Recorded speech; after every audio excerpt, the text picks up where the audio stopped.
And now he has another rejection with somebody he's very close to that he wants an intimate relationship with. Yeah.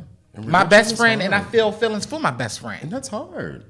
And we're definitely making space for that. Like, rejection is hard, and I think...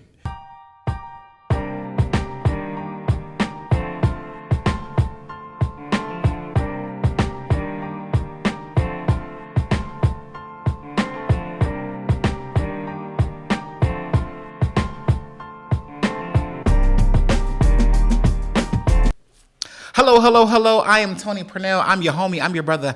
And I am your friend. Welcome back to another episode of Hung Up Pod Live. What's up, y'all? What's up, Tony? What's up, Keys? What's up, Hung Up Pod listeners? I'm Eric Cole, a.k.a. Tennis Bay. And y'all already know, we're your favorite happy hour duo. Yes. What's up, Tony? I'm first of all, let's do our clink. Clack. Not only are we your clack, favorite clack, happy hour clack. duo, Clack, but clack. we are the Black Queer and Premier Podcast. So, what is tonight's episode going to be about? I really wanted to talk about. It's been getting a lot of rave. I'm going to talk about the problematic Jarrod Carmichael show. So, it's so many points that we're going to touch upon in this episode, and me and Eric are going to break every point down. From our perspective. I think y'all need to know what we think. From the stage comments to his ideas on love, the struggles he was dealing with in the actual last two episodes, because they haven't come up with the third episode yet. But we're going to break it all down. Are you subscribed? Are you watching the show? I am watching it. Okay. Because it was so much pieces here and there in some of the viral clips. But I have seen a lot of commentary, and I'm going to lean in on Tony on a lot of this. But absolutely. We're also going to talk about where I'm going to come in a lot is how some of this comes up in our own inner circles and our own relationships, especially when it comes to that dating outside of your race. Yeah. And so we have questions, and we want to know, and we want to hear from y'all too. Yes, we do. So remember, as you're watching, we actually prefer you all to comment along the video. Mm-hmm. Let's get those impressions up, and it helps get the views up of the video. Comment along, and we want to hear your thoughts. Mm-hmm. But before we do all that, remember you can always like, comment, and subscribe to our podcast. Yes. And if you have any questions, comments, concerns, email us at hunguppod@gmail.com. I feel like it's something you all right? Yeah. You want me to blow you? No. You want me to blow you? Eric? Wait, the second part. Whoa. God. The first part was nostalgic because I'm like, my mom used to do that when I was a kid. Oh my God. But then he just blew that out the water. Literally. I was gonna blow you for you. Blow it. Bless your heart, eye. Tony. Thank you, baby. I'm good. Okay. I think I'm good. Anyway, let's go into honestly, I went to the eye doctor not too long ago, Tony, because something flew in my eye. I was at work. Something went in my eye. I couldn't get it out, and I was in pain for like a day. I never found out. You know what I mean? It was just one of those weird things. So they never got it out. Well, the appointment was weeks later. By the time you know how it is. Okay. But it was just one of those weird things. So I don't know what's going on with my eyes lately, but bear with me. But we are here with y'all again, as Tony said, comment along, and also make sure if you're watching for the first time or if you've been watching, if you're not already subscribed, hit that subscription button. Bing. All right. Let's go into our next segment. So we always like to bring in some listener feedback. And so I was, how I do, sitting around with my friends and how you do. Some of the feedback they said, Tony, we really like the last, I don't know if it was the last one. It was like, you changed scenes in the podcast. I was like, what do you mean? The couch. We love the couch. I said, I'm glad you do, because I don't. I said, I'm glad you do, but I don't. I said, there's always problems in the last room that we're in. But the feedback that I got was, it makes you guys seem more relatable. I said, well, please tell me more.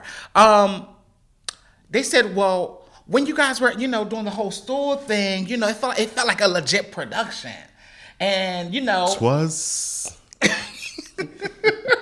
It felt like a legit production, but when you guys are on the couch, it really feels podcasty. And it is a motherfucking production up in this motherfucker. It feel podcasty when y'all sit on the couch. I said, no, well, I agree, Tony. You didn't like you don't like the couch, and I think it's because it's low.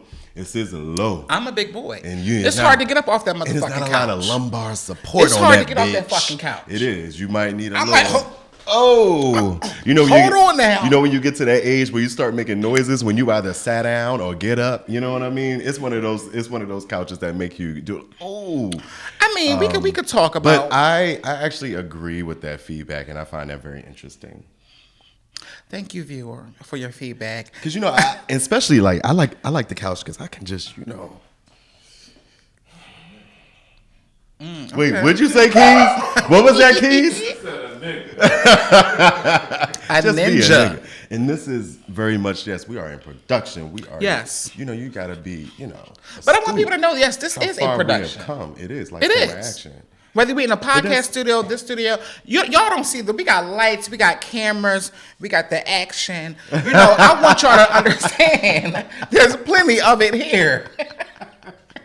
But thank you for your feedback. And it's interesting though. I think you should, take some pieces of it. We are. And we can, If you guys haven't realized, every episode gets better and better. We're going to elevate, especially coming into our next season. It's going to be a lot of good stuff. We take everything into consideration. So thank you guys for your feedback always. Yeah. You got any listener feedback this time? No. All right. That's good. I think that wraps the segment. And again, if you have listener feedback, feel free to comment under the video or send it to hunguppod@gmail.com. Mm-hmm. All right, Tony. So we're ready to move into our next segment, our favorite part and yours. This is the Hung Up, Hang Up. All right. And for folks that are not familiar or you're watching for the first time, Hung Up, Hang Up is just a part of the show name. And so it's just a little twist on it. And it's just something that we do. And we like to talk when we're talking about topics and things like that. You're either hung up, meaning you're loving it, and you're hung up. Or you're hanging up, meaning you're not with it, you're not feeling it. And I want to say it's a chop. It's a chop. And I appreciate when we do get listener feedback or, sometimes folks are commenting under the videos, under TikTok or Instagram, and they do the little hashtag hung up or I'm hanging up on this. Yeah. That's the type of energy we love to see. We love it, y'all. We love it. So that's what the hung up, hang up is all about. Feel free to chime in and tap in. Tony, what are you hung up? Are you hung up this week or are you hanging up? I was going to ask you because I feel like I'm in the middle. I feel like I want to hang up, but then I feel like I'm hung up. So, what is it? I said I wanted to talk about what is the name? So Nickelodeon. Quiet on Set. Yeah, Nickelodeon. That's the name of the documentary. The documentary. Yeah. With Dan Snyder and the Nickelodeon. I don't even want to say conspiracy theory, but for me, it ruined my childhood. With all of this coming out. All of it's coming out. So I don't know if I'm hung up. I don't know if I'm hanging up. Maybe I should hang up first because first and foremost, right? This shit ruined my total childhood to see everything that was going on behind the scenes with this guy and all of my favorite child stars. Right, and I think that was the formula why Nickelodeon was so successful. Yes. The formula was the audience was kids and the people that we were watching, the cast, were also kids. Yes. And that was such a good formula. And I think you're touching on that tainted part. And it's because of the shows that we grew up to. And I wrote something down. Yeah. Goosebumps. Are You Afraid of the Dark? Doug. Hey Arnold. All that. Which Dan Schneider, I think you just mentioned his name. Yeah. He was behind a lot of the hit shows like All That. He created some of the child stars that we see, from yesterday. Yes. The Amanda Bynes. How do you have somebody like her just fall from grace? Everything that she's been through. I'm hanging up. I just am. And I'm right there with you too, Tony. That's my. I'm gonna snowball that with you this week, and I'm hanging up on that too, and it's just really unfortunate to continue to see this type of stuff come out. And it's the common denominator is Hollywood. Absolutely. The common denominator is white men in power, right? And as unfortunate as it is that these things occurred, I think it is important that it is brought to light. Yeah. Not only is it important because the folks that were victims are made right or whole as much as they can be, because that emotional, that psychological But abuse, not only that doesn't go away. The children, the staff, the writers, all the people in the world, because hello, but also to hopefully prevent these things from continuing to happen. So we both hanging up on this shit. You know, when I was doing some research on this, they described some of the scenes or some of the performers, what they were saying in the case.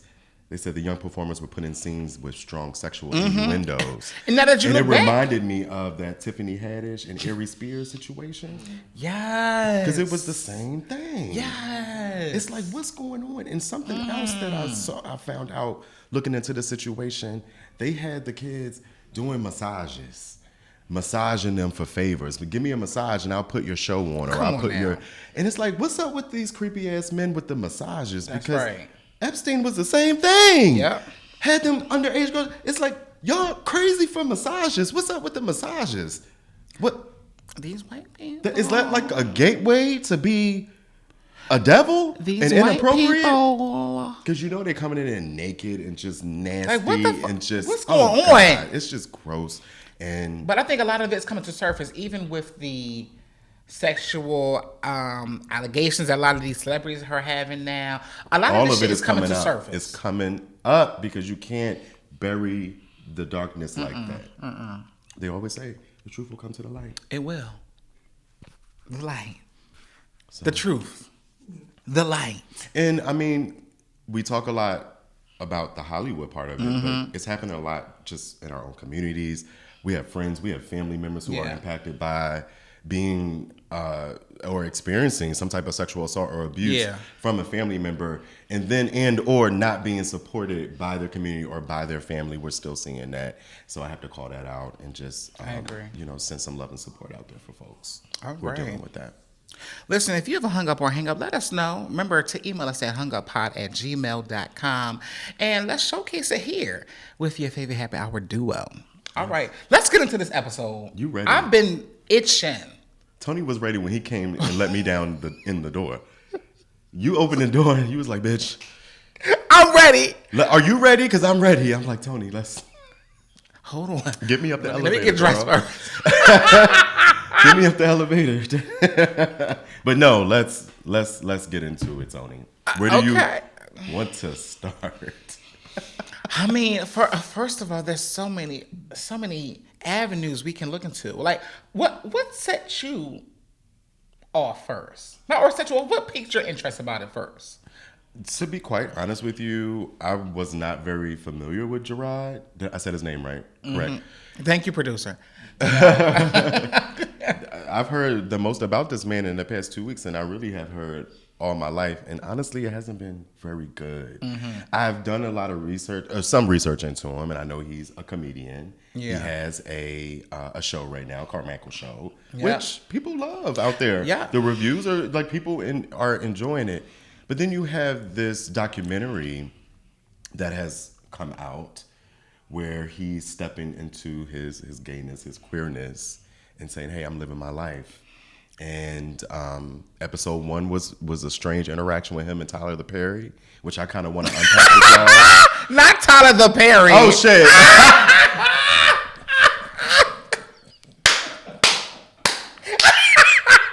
And I was gonna keep going. I just knew what the fuck I was talking about, y'all. If you wouldn't have called that out, I would not have. You know how sometimes your mouth is moving faster than your brain is. You get what I'm saying? You want to recreate it? I mean, you want to fix that? Tyler the Creator. I did not mean to disrespect you like that. Ooh. Was that a read? Damn, the grave is digging deeper. The pressure is getting worse out. Okay. I'm Let crying. me get this together. Go ahead, Let me Eric. get this together, y'all. We're going to keep this shit in here. Oh, I'm sure you are. Go ahead. I'm sure without a damn doubt. And then you're probably going to post this on your goddamn TikTok. Go ahead. Go ahead. Look, Keith is like, yeah. He's like, that's how it's going to go down. That first episode with Tyler the Creator, I want to unpack that situation, that whole experience, because there was a lot in there to unpack and really in so many layers. And so, especially when we talk about rejection, and that's not something that we have really gotten deep into. Yeah. So it was that, and then the second episode, I think it was more about his him relationship, and his the boyfriend, white boy, and the sucking on the toes, and folks was uncomfortable, and then the whole comedy bit came out. Let's take this. The race play. To me, it sounds like Race Play King. Let's break it down. Let's start here. First of all, anybody who has, first of all, I think I got intrigued. I was watching the episode. I was like, okay, when is this thing going to pick up?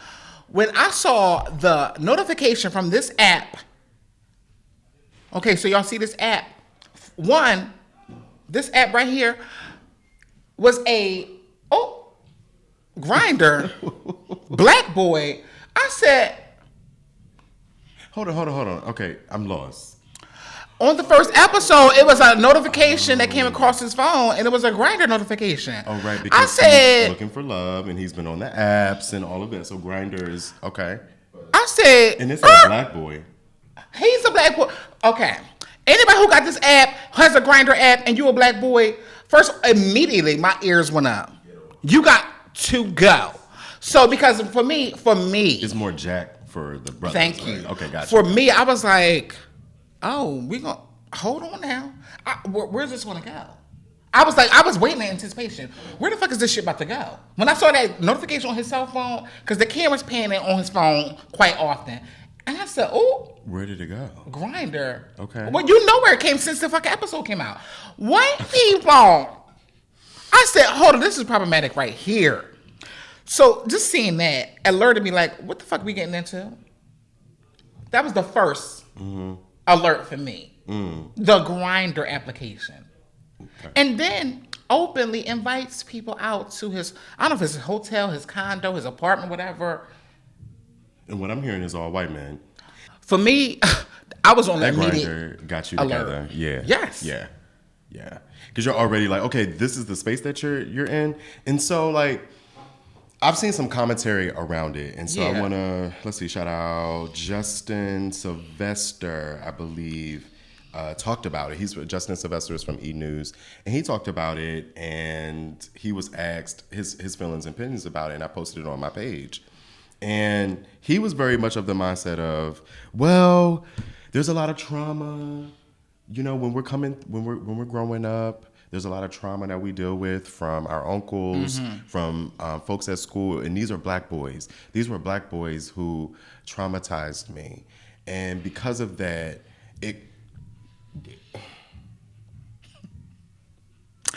I had some issues with that. Like, I want to acknowledge the fact that this trauma is real. Like, bullying is real. It is. Very much to the fact that, and I'm sitting there listening to Justin, and I'm like, yeah, girl, like, we all speaking the same. Yeah, we get it. We all talking the same language. Like, we all have experienced these things.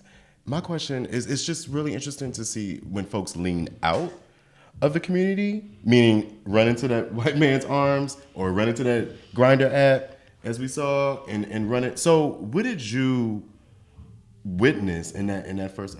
Was this all in the first episode? First episode leaning into the second. It was first. There's only 2 episodes out, y'all, right now. But that was my first There'll alert. Probably be a few more. Seeing the Grinder notification and him searching for people. I'm like, okay, these are Grinder is known for having white people. First of all, I have so many things. I don't even know where to start. For me, I think, and I guess we can go straight into what does it deal with these black celebs finding romantic partners in white people. And we might as well go ahead and just put it out there, the clip where he was talking about. Yeah. Do you want to go ahead and play that? Yeah, let's play that. Okay. Let's play that. Because I'm a proponent of black love. Not that you cannot find, partnership and romantic affection in somebody outside of black people. But I'm a proponent of black love. And so when I date a white person, Probably not. The odds are very very slim and low. I was going to ask y'all that. Like, what are your thoughts about Absolutely not. dating outside your race? Do you think it limits us when we don't date outside our race? Do you feel like there's pressure for us not to date outside our race? Let's go. Let's play the video first, and let's answer that. Yeah, let's play that.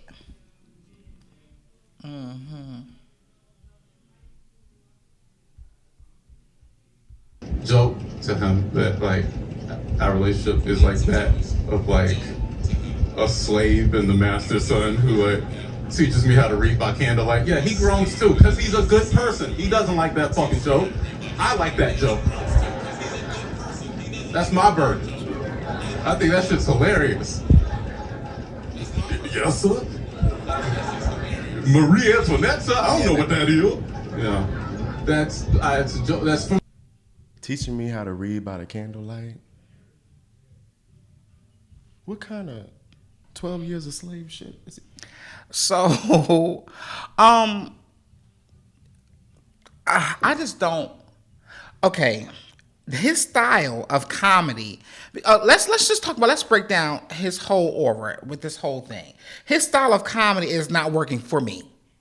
He takes this vulnerable perspective, this vulnerable approach, and then wants the audience to feel empathy for him, but also plays the role of the villain, the victim and the villain. This, for me, was totally out of line. Like, HBO, who signed off on this shit? What do you want the viewers to learn? What do you want us to know? Are you saying because he's enjoying it? I don't know. Like, what angle are you coming from, like bro? One angle, he's like, I'm traumatized, and this is my story, this is my song. And then on the other hand, it's like, you're using this trauma to enjoy. Like, he's clearly enjoying this with these white guys. But it's problematic for me. If that's your kink, Eric or Jerrod, whoever, let that be your kink. I'm not one to kink shame, but we're talking about white domination. Is interesting. He verbally said, I like race play. So much so, I picture me and my boyfriend as I'm the slave, and that's the master's son. Teach me how to read. Are you kidding me? Harriet Thugman on Twitter said, niggas like Jarrod Carmichael confuse me. If I were into race play, I'd never be the slave. I'd be whipping white bitches and calling it reparations. How you still the slave in your fantasy? I saw a lot of that on Twitter where people are like, how you the slave in your own fantasy? If you into race play and this is not, you know what I mean? But also, Eric, he brought up several things about this whole idea. Are you literally getting off on this idea of race play? He says it to his audience. I like race play. And even in episode 2, he was saying to his boyfriend, oh, I picture you smelling like Martin Luther King. It's weird. Sir, what? I picture Martin Luther King smelling like this. I'm wondering how healthy it is for him because Jerrod is also coming across to me as if he's trying to figure things out. How healthy is it that you're putting all of this out here for folks to comment on while you're going through a healing process? And also, I don't know, I just feel like some stuff we don't need to know. Is there like a race play group chat? Nobody has secrets no more, Eric. Honestly, nobody has to. If that's your fucking thing, is this the platform for this? For the world to know? Like, do you want to be a slave? And even so, I think in the last episode, first of all, he knows what he's doing is cringy. He knows what he's doing is very disturbing. A lot of people were cringe. Another theme, y'all honestly see him throughout the scenes, his hands palmed, his face palmed in his hands several times throughout every scene. Because he knows he feels uncomfortable, but he's on this fucking line. Let me mess with your discomfort. Let me see how y'all feel about this shit. It was interesting to see, especially in episode 1, his interaction with Tyler, the Creator, because I saw that there. His hands in his palm, like he was visibly uncomfortable. And I was asking myself, well, why would you reopen this moment of rejection on camera with his best friend. Matter of fact, let's talk about that for a second here. So in that first episode, it was a very difficult and uncomfortable moment because under it all, it was rejection. Again, Jerrod was getting rejected by his best friend in a way that was a little dismissive. Some could say a little silly, but this is just Tyler, the creator, because he was just like, "Oh, shut up, girl." Because when Jerrod had texted him and had expressed his interest in him, he was like, "Oh, girl, bye." Like we sisters. You know what I mean? And you even get that in this interaction where Tyler is like, "I don't know how you want me to respond." Meaning, I've already said that all that I could say. And we can actually, if you want, we could watch it. Yeah. Let's watch that because I want people to see what we're talking about and how the vulnerability that comes through. And there's something to say about that. There's something to say, and we want black men to be more vulnerable. But I'm also seeing how Jerrod's being attacked for his vulnerability. So it's like, Tony and I have brought this here before. It's a contradiction of what society asks for of black men. Yeah. So, good point. Let's watch this thing. Yeah, I did. I did. And I think I just brushed it off. I know. Yeah. Getting news like that and then avoiding it is a way to avoid change. So you were avoiding it. I never said that I wasn't. That was a lot to download. And now we're here. And I still don't know how to respond. Yeah. Ooh, it's uncomfortable.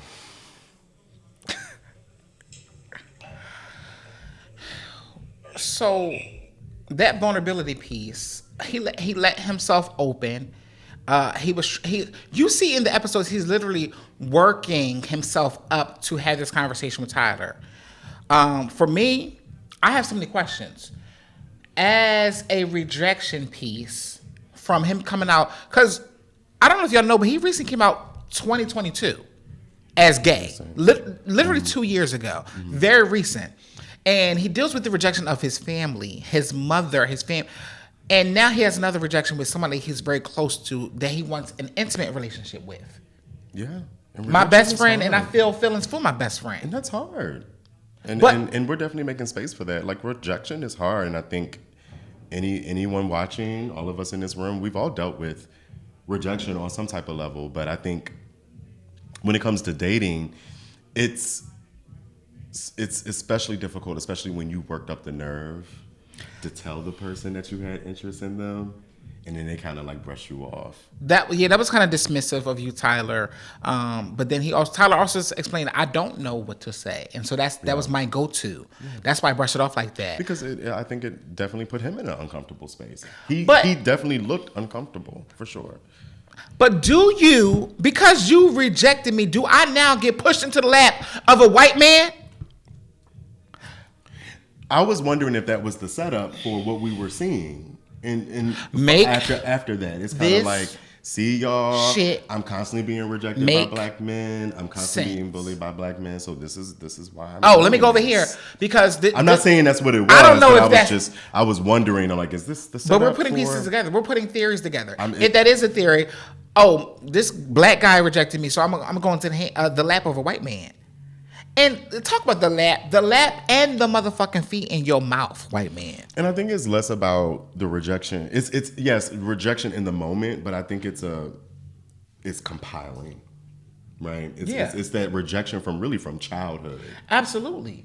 And we've talked about this on the show. We've talked about this rejection, and even as adults, I got cousins and nieces and nephews back home that would say the most ignorant ass shit. You know what I mean?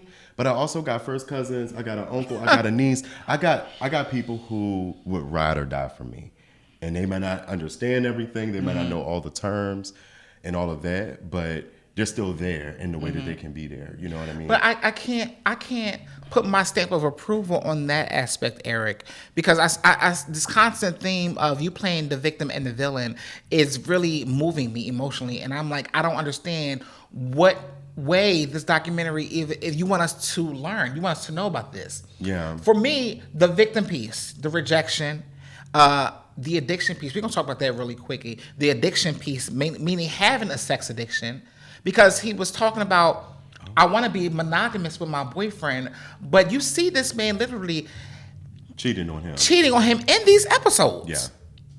He says the boyfriend, right? Yes, he cheated on the boyfriend. Oh, Tyler is. No. The boyfriend. Jerrod is cheating on Michael, the white boyfriend, constantly. Gotcha. But talks about, I want to be a monogamous person. Make this shit make sense. You constantly cheat on this guy. You want to be monogamous, but you don't know what you want. Yeah. Victim and the villain. That's the common theme. Rejection and an illness.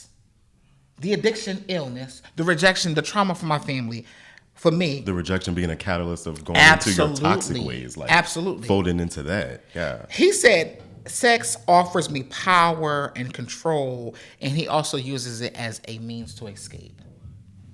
That gives you agency to cheat on this person that you want to be monogamous with, you want to be serious with. That gives you approval to do all that.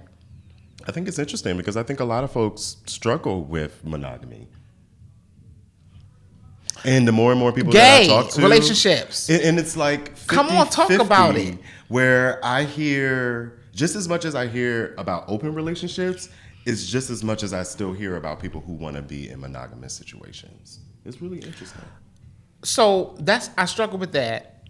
Finding the piece about my sickness, my illness. Do you want to be better? Do you want to heal the wounds of your trauma? Maybe he's using this documentary to find himself. And I think some things we don't need to know. And some things need to be sat down on the couch with a therapist. He had a therapist on the episode to help him work through this shit. This wasn't the person who had their face covered, was it? No, that was another one of the Grindr hookups. Oh, that was a Grindr hookup that had his face covered. Okay, somebody continuously who didn't want to, be on camera. Gotcha. So for me, and I think the last piece I saw before the episode went to black, he talks about, sometimes I feel like being a buck and a cuck. And for you guys who don't know what that means, when we talk about using slavery as a joke, that's the serious piece for me. Y'all know what buck means when people used to say, oh, this is a buck. We talking about old slavery times.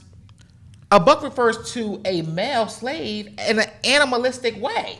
Yeah, and it was like a process of where white men would quote unquote break black men down. Yeah.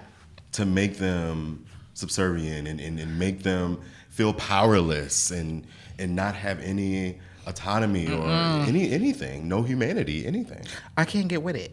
It was definitely a form of control. Yes. And mental manipulation and physical manipulation. So, sir, you feel like a buck, which is where the sexual part comes. It's really problematic. It's not okay because it's the same stuff that was happening on the plantation to black men, and I'm sure in most cases involuntarily. It's not okay. And it's not. I don't want to kink shame if that's your thing, but also we have to have some level of accountability. Like, it moved me greatly, and I'm not talking about in a good way. I'm like, but I got to see this shit through. I got to see it through. Yeah, and I don't like the kink shame either, but I always wonder if it's healthy for the individual and what it's doing for them. And in these type of situations, I feel like it's just pushing them farther and further away from the community.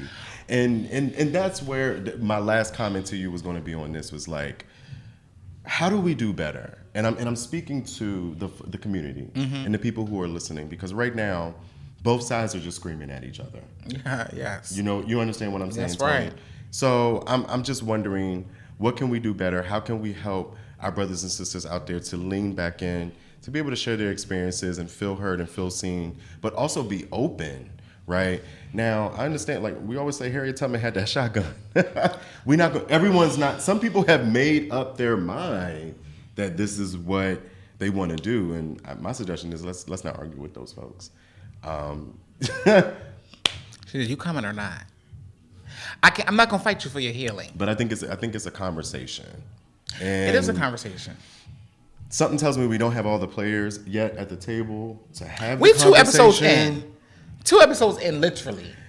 And it's and it really makes me concerned for Jerry. Go ahead. Because we're only 2 episodes. Only. That's what I'm saying. This factor, you're giving the shock value. What do you want us to see? What do you want us to know? What do you want us to learn?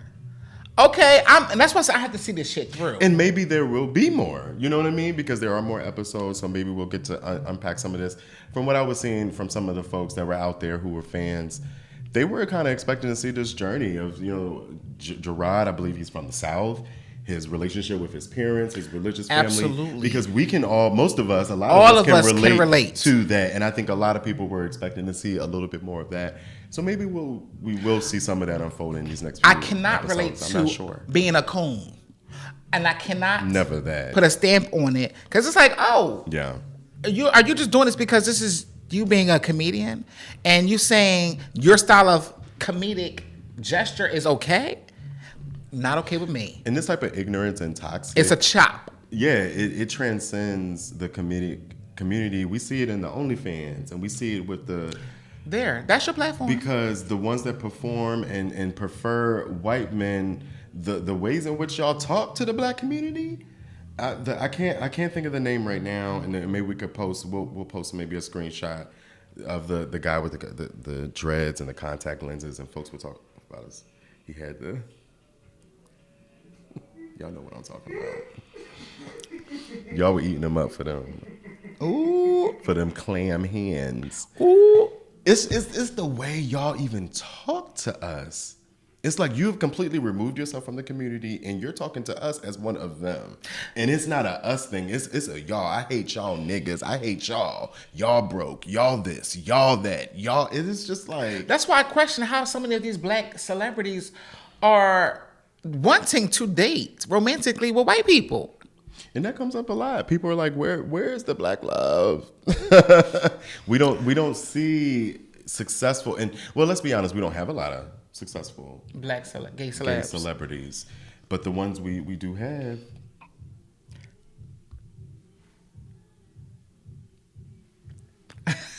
okay, it does and that says that. Okay. Yeah. There are several themes we can talk about. We talk about the addiction piece. We talk about the trauma and the healing. We talk about the kink shaming. We talk about the vulnerability. Which one stuck out to you? Which one moved you? Which one was something that says, I have to comment on the things that I'm seeing? For me, it was a mixture of all of it. Because at some point, I felt sorry. Jarrod Carmichael, I felt sorry for you. I did.